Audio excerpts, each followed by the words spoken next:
Howdy folks, this is Checkers back again with another episode of our Nuka-World spin-off of our Fallout 4 Let's Play. This time with episode 17, being video bombed by Mr. Frothy, staring intently, wondering what we will do next. And, well, let's go find out. We've been holding our position here at the Nuka Mixer Station, enjoying a cool, refreshing beverage. And now we can move right along. Okay, let's head up this way and see what's going on up here. Vault-Tec among the stars. Oh, hello. Well, looky there. Vault-Tec among the stars. Okay. A Nuka-Cola rocket. Looking thing, anyway. Probably leads down to Star Control. Maybe. We'll go back to Vault-Tec in a moment. I just want to take a look around here.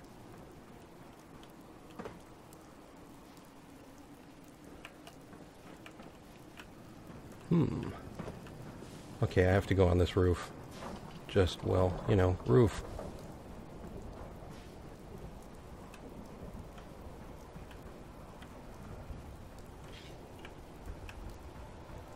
It's here. Okay, well, nothing terribly exciting. Every once in a while you come up on the roof and there's a guy with a duffel bag of money that he was trying to sneak off with or something. Hey there, Mr. Frothy. Alright, let's roll.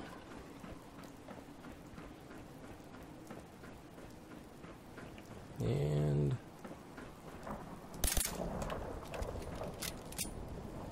a little world soaking in water.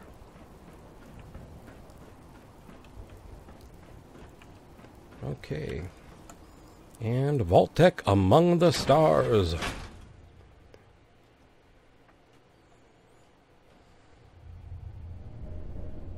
Find cores in Vault-Tec among the stars. Okay, 06. Yes, Mr. Frothy? Some poor souls who didn't make it. 7 bottle caps. 4 2mm cartridges. A Nuka Cherry, couple bottle caps.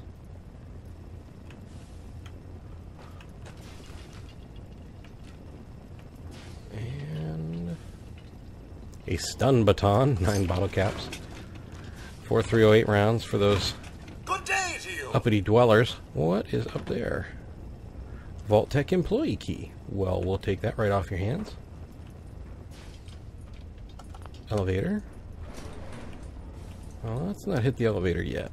Nuka bottle. Another poor soul who didn't make it. It is a Vault-Tec experience. Alright. Hello there.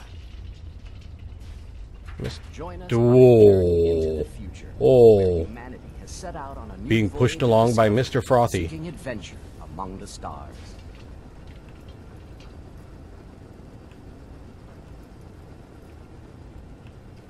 Well, he's very excited about this attraction, I'll say that. Intruder, identify yourself. Faced by the unrelenting sun, remote, desolate world is all possible.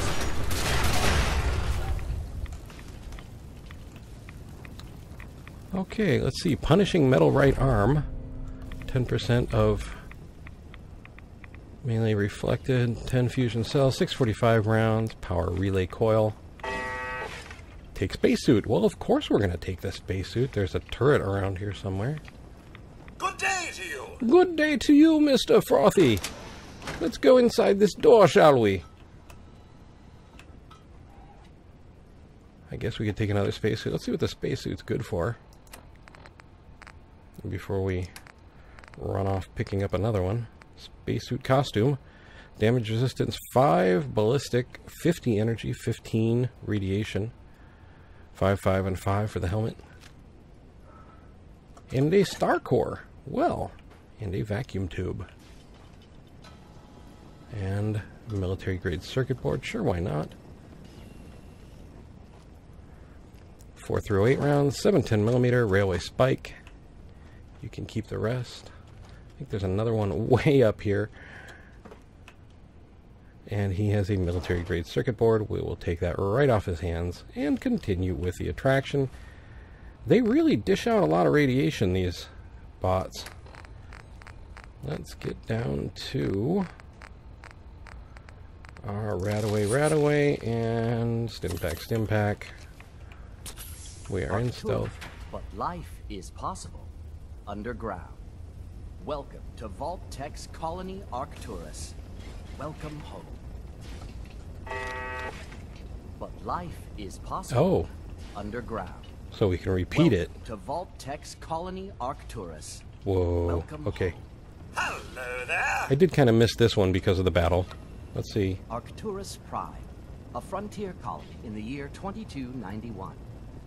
Baked by the unrelenting sun, life on the surface of this remote, desolate world is all but impossible. Dun dun dun. Oh, that's a speaker grill. Okay.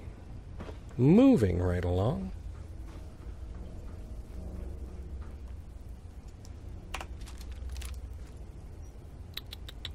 That's an interesting looking handy though, or whatever. Let's deal with these. And I'm going to see if I can get up there and hack that handy right quick.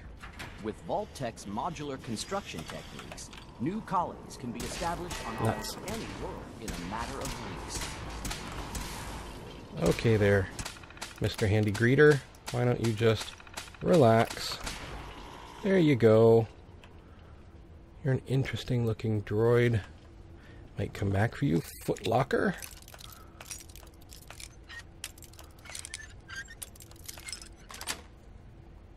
And nice. 2144 rounds, baseball Good cap. day to you. Okay, well, thank you, Mr. Frothy, and good day to you too, sir. And an industrial oil canister. Be awesome if we could actually close that with our Pip-Boy. And I believe he was saying something that we, of course, missed. It's nice of them to put the buttons there. With VaultTec's modular construction techniques, new colonies can be established Oh on boy. almost any world in a matter of weeks. Alright. Well, if you're just going to do that every single time, I guess we're going to come back. 4 fusion cells. No cool things on him, though. That's really unfortunate. Could have taken him back home for the collection. Oh well, maybe next time. Alright. There is something down there. Let's see what we've got in here. Another animatronic with a spacesuit. And a ghost wall for little Lucy to come and run through. And another one. Alright, well, I guess we know which way we're going. Gear was there, okay.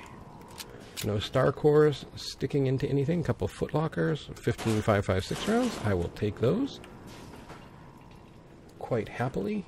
Back down into stealth. And you know what, Mr. Frothy? I think you're blowing my stealth here, so let's just shut you down. I mean, I know by pushing the button I reactivated that handy, but... And these are no dark bunkers. Your colony will feature beautiful, expansive common areas where you can relax in an Earth-like setting.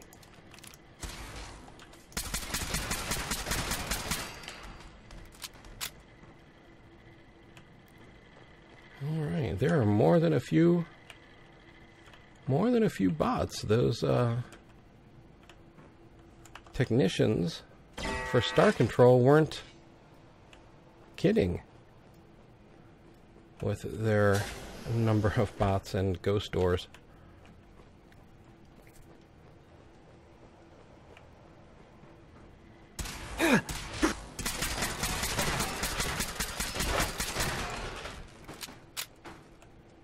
6 fusion cells, 845 rounds, a Protectron left-hand space laser. I think I already have those. That's some other stuff I need to drop off next time we are back at base. Where is this turret? This cranky turret. Probably in here somewhere. Okay, I'm going to try and get to that greeter. Step into your spacious Why is my view getting fuzzy when I do this? I wonder. Last time I came after one of them. And relax. There we go. Auto-saving. Okay.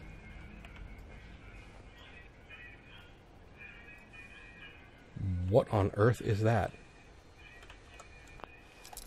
Sure, we can crack an expert door. And a bobby pin in the process. But, you know, we'll get there. A little bit further. There we go. That's it. And it's not a wall. But here is a poor soul who definitely did not make it. We get a Vault-Tec control room key. An ashtray. Sure, why not? Nothing in the file cabinets. Nothing in the desk. We'll take your TV dinner tray, though. We'll definitely take your fusion core and your military-grade circuit board. You can keep your empty willow bud vase. We'll take this star core. And we've got 2 of 6. Let's take a look in the project lead terminal here. Welcome to Robco Industries Termlink L. Bateman Project Lead. Project Consumer Guidance. Authorized personnel only. Well, of course, we're authorized for everything. Experiment 001. Brainwave disruption. Use of radiation scrubbers in the exhibit to emit an electromagnetic field that causes interference in the brainwave patterns of human subjects. Expected results: minor loss of motor control, temporary stupor, and forgetfulness. I wonder if that's why my screen turns brown when I walk into certain rooms. Let's go back and see experiment 002.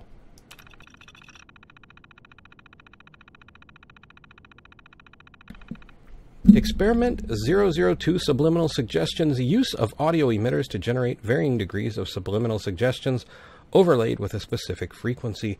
Expected results: acceptance of suggestions causing subjects to perform involuntary actions, headaches, depression, or other phenomena resulting from neurochemical release.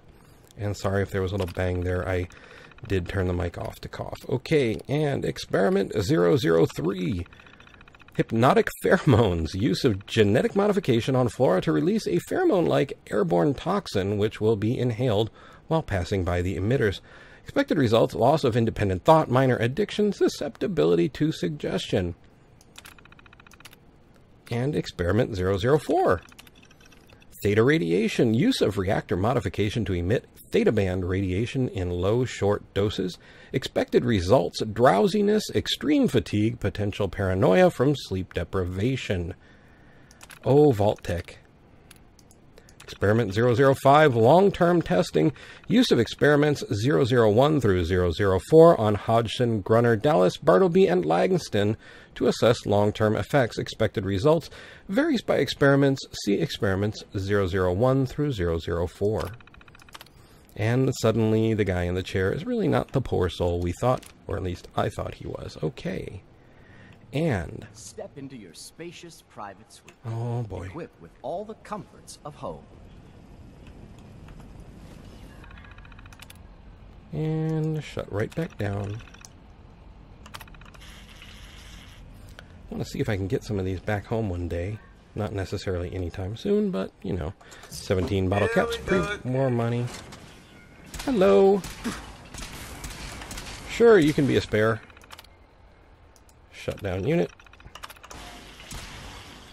Oh boy.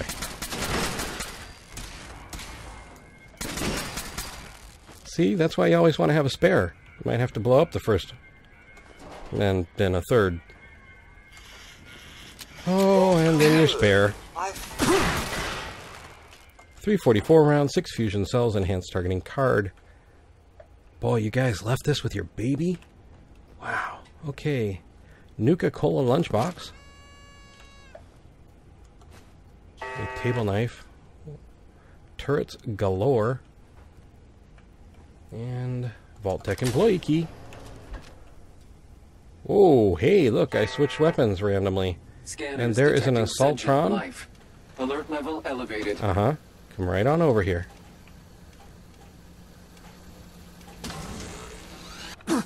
Oops. I have to say, though, you guys are definitely not being quite hack-friendly. And back. Step into your spacious private suite, equipped with all the comforts of home. 8 fusion cells, 64 5.56 rounds, Assaultron circuit board, nuclear material, enhanced targeting card, and 4 aluminum. Thank you very kindly, Miss Eliminator. 1138 rounds, file cabinet, 10 bottle caps, 6 10mm rounds, 13 more bottle caps, some, well, Vault-Tec employees who didn't make it, 8 bottle caps, 1138 rounds, barricading themselves in, 750 caliber rounds, Vault-Tec employee key, telephone you can keep, and operations terminal. Okay, let's see what's in there. Journal entry is 011677, so January 16th, 77. J. Hodgson, operations engineer. It's my first day on the job here at Vault-Tec exhibit. Never thought they'd let me work in Nuka-World. I mean, you can hardly call this a job. All I have to do is make sure the exhibit doesn't fall apart. All the techs are happy and sometimes conduct a tour or two. Plus, I'm getting paid double what I made at the Washington, D.C. office. One of the guys working at Nuka Galaxy said they give rides to the employees after the park closes. So I'll probably head over there after work and check it out. Journal entry, February 19th, 2077. Had a scare when this old guy collapsed right after walking through the exhibit. I thought he might have just had a heart attack, but Dr. Bateman said that it was just heat stroke. I thought that was a weird excuse because we keep the exhibit at a constant 72 degrees. Maybe that's too hot for old folks. I'll bring it up at the next staff meeting. Journal entry for April 20th, 2077. Another really strange day. Dr. Bateman locked himself out of the observation room again.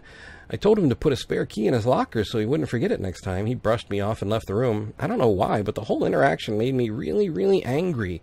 A few minutes later, I had a bad headache. Maybe something's wrong with the filtered air system in the exhibit. And journal entry, April 23rd, 2077.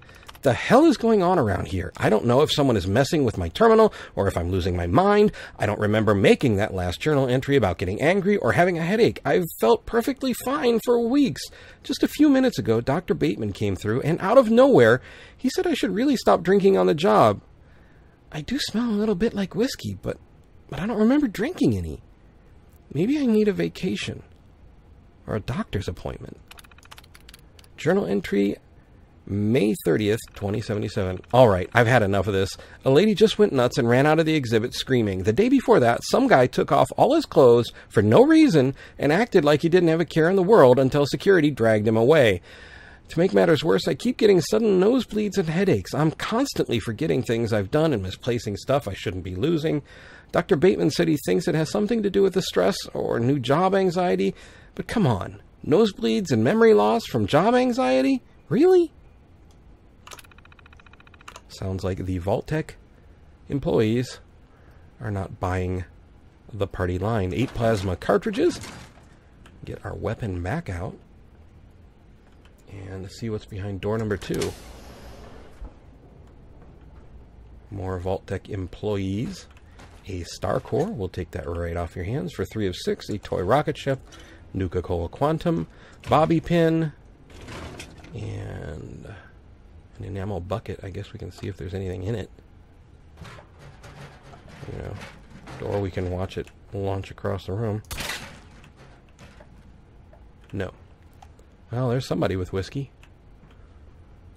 And a 10mm pistol. I guess maybe he took care of himself. Hey, look, another Star Core for 4 of 6. And we've got 11 bottle caps, 14 .308 rounds, 13 .44 rounds, 16 .45 rounds, 2 fragmentation grenades, a cryo mine, and let's see what this stuff is. Pipe weapon number 1 and pipe weapon number 2, which can remain in the box, useless as they are. Okay, they're not entirely useless, but they're not entirely fun either. Experiment 004 observation terminal use. Daily Observation 07HJ902. Dr. Bateman suggested we try theta radiation in the reactor area and observe the results it had on the visitors. Unlike standard ionizing radiation, theta isn't supposed to leave any lasting physical effects and works almost instantly. It's been quite a chore keeping up with the doctor's reports and aftercare, sometimes months after the visitor left the park, so this will be a welcome change. I'll climb into the chamber tonight and change out the core dampener myself, just to make certain it's done to Dr. Bateman's specifications. Daily Observation 07HJ903. It appears that at low levels the theta radiation is having the exact effects that Dr. Bateman predicted. People are getting tired, getting a bit dizzy, looking momentarily lost, and slurring their speech on occasion. The effect seems to last for maybe 5 minutes at the most, which is beyond our expectations. I will continue to observe and record the effects and send all of the data to VaultTec headquarters first thing in the morning. Daily Observation 07HJ907. I've been observing the effect of the theta radiation for almost 4 days now, and I'm not really generating any new data points. Frankly, it's getting boring in this control center, and with Dr. Bateman breathing down my neck, I can't do anything recreational. I am literally staring at the same readouts for hours at a time. I was okay with it at first, but now it's starting to get to me. I wish Dr. Bateman would allow me to dial up the theta radiation, but he said we need long-term observation at a constant level. I don't get why I can't mess with the settings. Hell, even Langston, who sits right behind me, gets to mess around with the holotapes, try out different things. Oh well. Daily Observation 07HJ910. Dr. Bateman woke me up from a nap I was having at my console and yelled at me for falling asleep on the job. I couldn't even remember falling asleep. Then it sort of hit me. I mean, what if Dr. Bateman piped the theta radiation in here too? I'd be a perfect long-term subject, right? I spent the better part of an hour tearing open all of the maintenance panels in the place, but I can't find out how he's doing it, if he's doing it. Just the thought of it is really starting to piss me off. Daily Observation 07HJ915. I've had enough of this crap. I don't know if Langston is messing with me, or Bateman is messing with me, or both of them are, but I feel like I'm one of the visitors to the exhibit, and someone else is watching me. Well, guess what? I'm locking the doors to this place, and nobody's going to come in here. If I have to spend the rest of October in here all by myself, then so be it, and if Bateman tries to use the override to open the doors, I've got a sweet 10mm pistol in my hand, just waiting to be fired. And that was this one, right? 15? Yeah. Okay, so we are at Daily Observation 07HJ920. I don't know if I'm paranoid, a victim of my own experimentation, or what the hell is going on. Langston ran in here today screaming something about bombs falling and to seal the vault. He kept yelling and screaming, and the sound was making my head split. I couldn't take it anymore, so I shot him. I shot him dead. I tried to leave the control room, but we're locked in. Or are we locked in? I don't know what's real anymore and what isn't. My head hurts all of the time. I keep getting dizzy. I keep falling asleep. Is the world gone? Was Langston lying or telling the truth? I don't know what to do. Maybe it's time I put an end to this. I think I know what I have to do. Okay, and this is the joyful room of theta radiation. Oh, and there is another star core, which brings our total up to 5 of 6, and we will stop here because we have gone over time and I'm feeling the effects. So I will say that I would like to thank you for joining me and Mr. Frothy, wherever we left him, on this journey here in episode 17, I believe, and we will of course be back in episode 18. I would also like to thank you for all of your kind words and support. You guys are the best community on YouTube and the internet, and I thank you truly for that with all of my heart. I would also like to remind you that I have a Twitter link in the description of the video and on my channel main page. If you're on mobile, it'll be on my channel About page. Also, if you look in the upper right-hand corner, you will see a small letter I with a white circle around it. These are cards and links to other videos that I've made. I would like to thank you for watching. I hope you found the video entertaining and maybe just a little informative. I would like to invite you to subscribe, like and share if you so desire, and ask you to please take care.